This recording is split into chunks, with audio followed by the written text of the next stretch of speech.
Ladies and gentlemen, as we embark on this journey of knowledge sharing, networking, and collaboration, I am thrilled to introduce someone whose presence and contributions to our field are truly exceptional.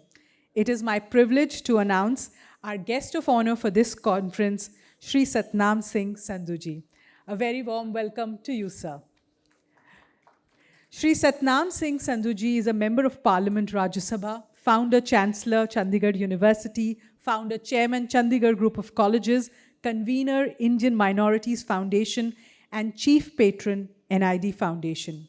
Known as an eminent edupreneur, philanthropist, and ardent nationalist, he has built an illustrious legacy of more than 25 years with the establishment of India's premier higher education institutions and India's leading think tanks.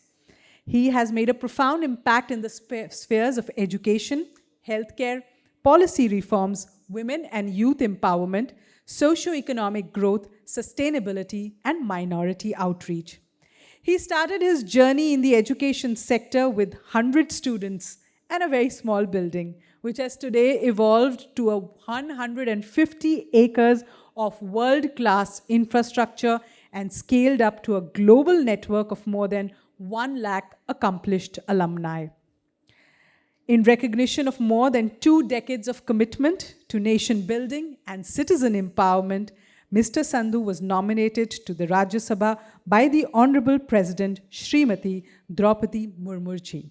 Can I now request our guest of honor, Shri Satnam Singh Sandhuji, to please come on stage. नमस्कार जी, आदरणीय Praveen Gupta ji, chairman साहब, मेरे दोस्त शिवेंद्र जी, मेरे बहुत ही आदरणीय और मेरे अपने, मैं मधु चितकारा जी, हमारे साथी, हम तो इकट्ठे काम शुरू किया था, धवन जी, और इस सभा में उपस्थित मेरे सारे एकेडमिशियन, एजुकेशनिस्ट बहन और भाइयों, सबसे पहले तो ये बात क्लियर कर लें कि मैं यहाँ पे गेस्ट ऑफ ऑनर नहीं हूँ, क्योंकि मैं तो आप ही में से एक हूँ, आप ही का मेंबर हूँ, और मैं उसी भावना के साथ और उसी हैसियत में आया हूँ। और आज अगर जो इंट्रोडक्शन दी गई है राज्यसभा की, तो वो भी मैं एजुकेशन की वजह से ही बना हूँ। आप में से बहुत सारे लोग मुझे जानते होंगे, मेरे बहुत सारे मेरे कुलीग भी यहाँ पे बैठे हैं। डॉक्टर राजदीप जी, मैं भी इनको देख के सरप्राइज था। मैं कहा भी आप बोले मुझे अवार्ड मिलने वाला है, तो मैं कहा देने के लिए मुझे बुला लिया, लेने के लिए आपको बुला लिया। हमारे कैंपस डायरेक्टर हैं, तो हम एक परिवार ही हैं, हम कोई बाहर से नहीं है। और मुझे हमेशा इस बात का गर्व होता है कि मैं एक एजुकेशनिस्ट हूँ।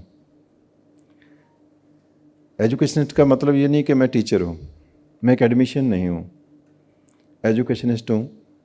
मैं मधु चितकारा एकेडमिशियंस हैं, आप में से बहुत सारे लोग, शायद सभी एकेडमिशियंस हैं जो टीचिंग से आए हैं, और मैं टीचिंग से नहीं आया हूँ।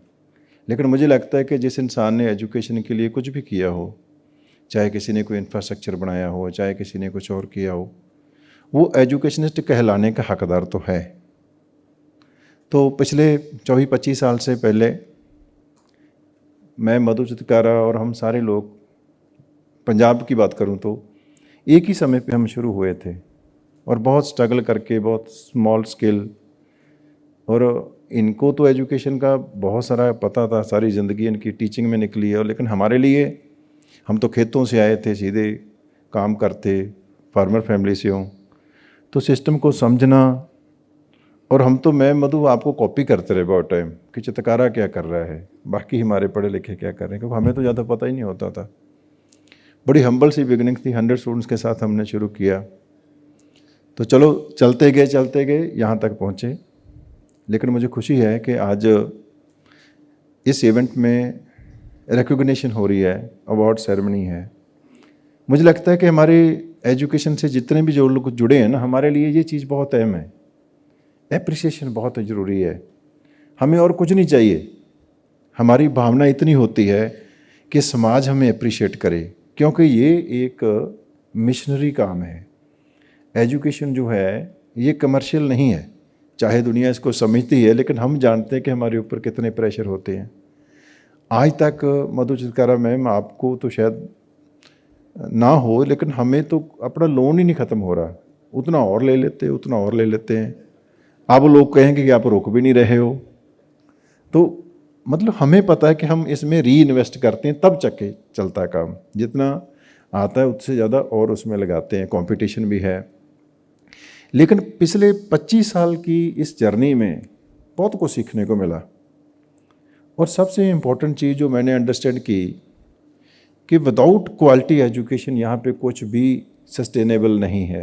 वैसे तो लाइफ में कुछ भी क्वालिटी के बिना सस्टेनेबल नहीं है।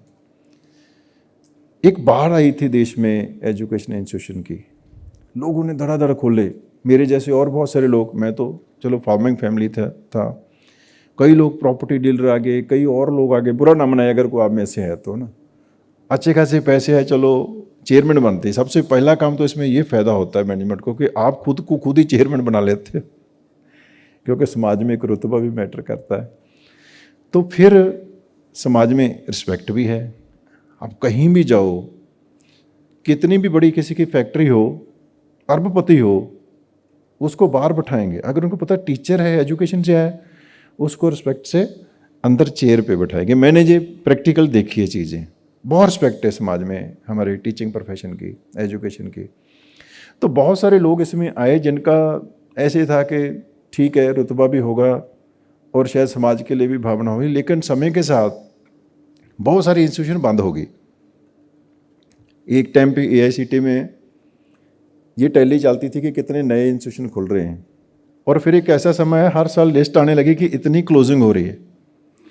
तो मुझे ऐसा लगा कि ये कंसोलिडेशन का फेज़ था कि पहले इंस्टीट्यूशन का खुलना और फिर धीरे धीरे इंस्टीट्यूशन का बंद होना शुरू हुआ।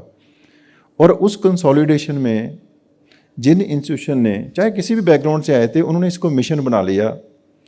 उन्होंने क्वालिटी कॉन्शियस होकर जो उनको समझ थी उन्होंने काम करना शुरू कर दिया। तो वो सर्वाइव कर गए और वो बहुत कई आगे भी निकल गए।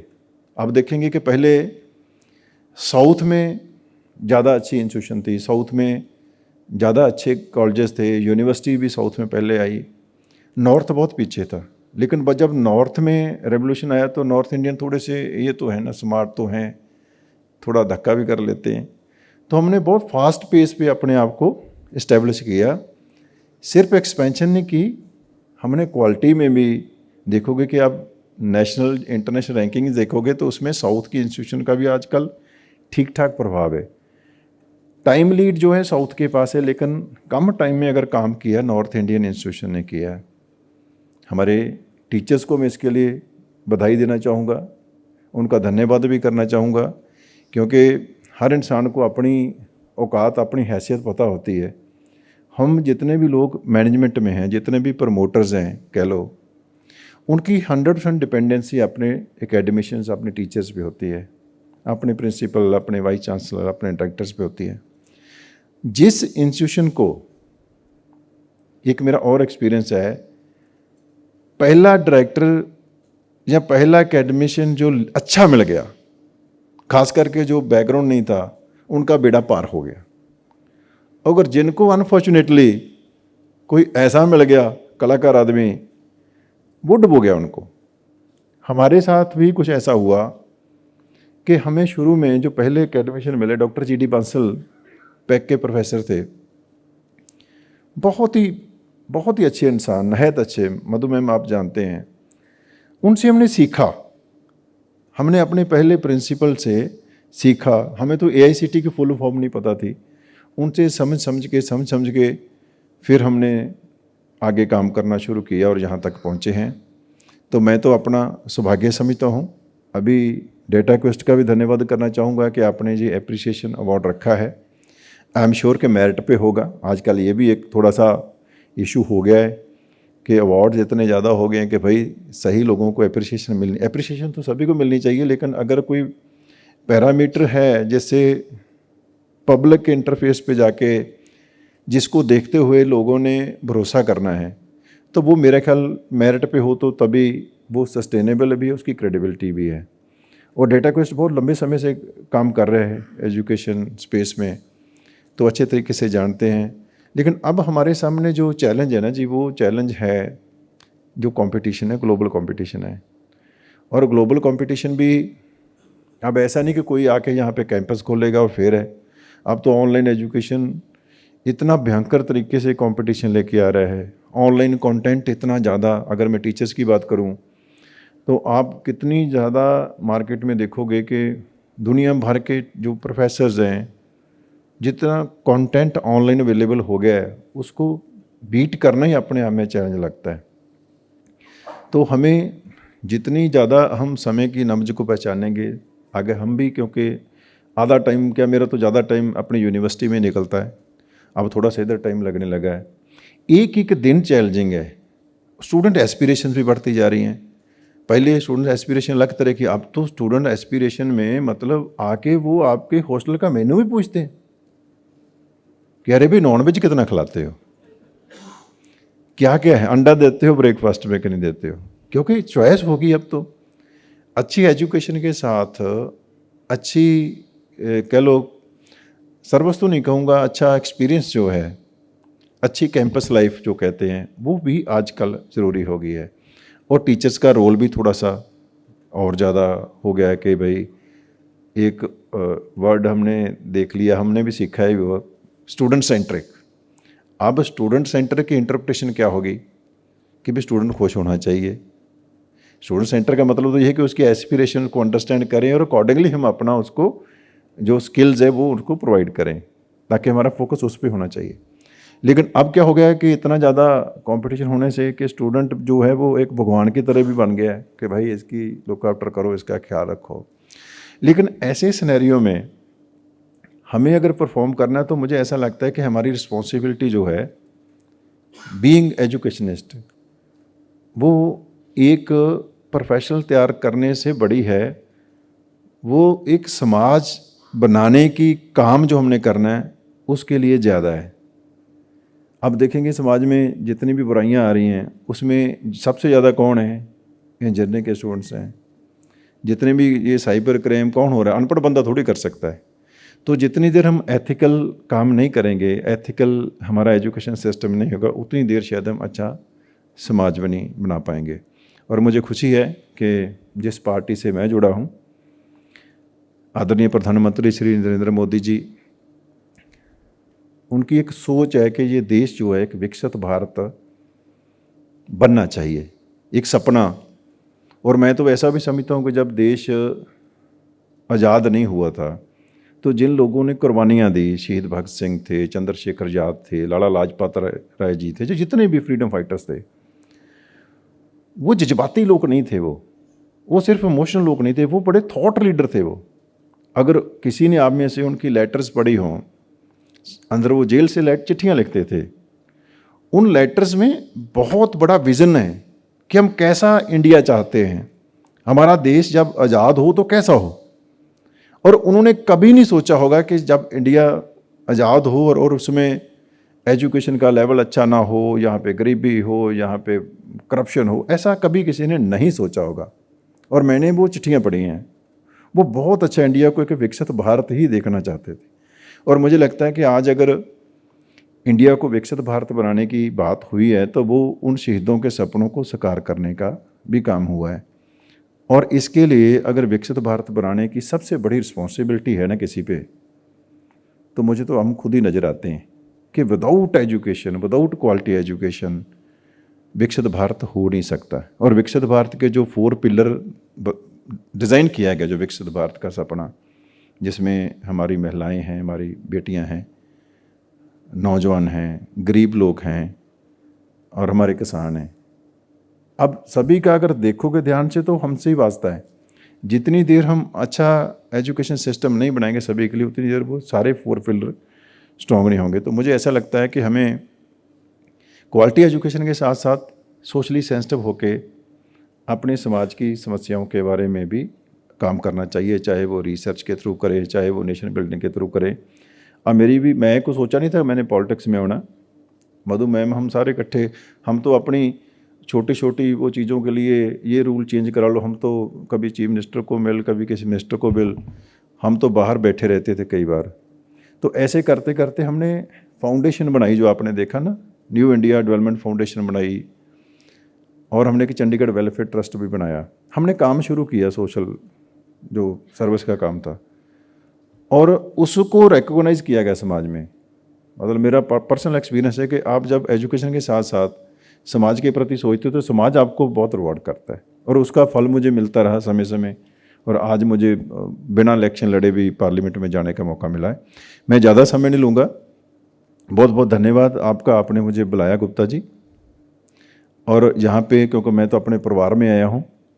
और एक चीज़ मैं ज़रूर आपसे कहना चाहूँगा, क्योंकि मेरी नॉमिनेशन जो है पार्लियामेंट में एजुकेशन से हुई है, और मुझे ऐसा लगता है कि मैं इकलौता नुमाइंदा हूँ एजुकेशन का, जो कोर एजुकेशन से जाके वहाँ पे एजुकेशन की बात करे, और उसकी रिस्पॉन्सिबिलिटी का मुझे एहसास है।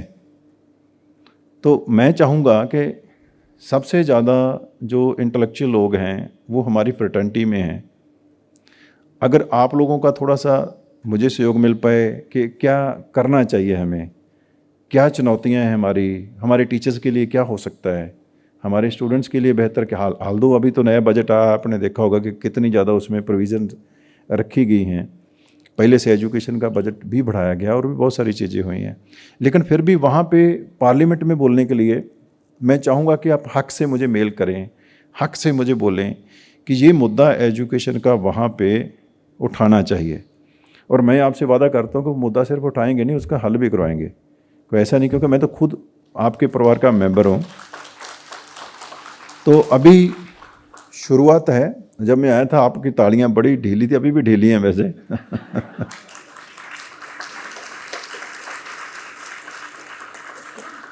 एक्चुअली समय भी गलत हो गया ना, लंच टाइम है और आपने मुझे लाके बीच में खड़ा कर दिया, तो ध्यान सभी का लंच की ओर भी होगा। बहुत बहुत धन्यवाद। इन्हीं शब्दों के साथ बहुत बहुत शुक्रिया। जय हिंद।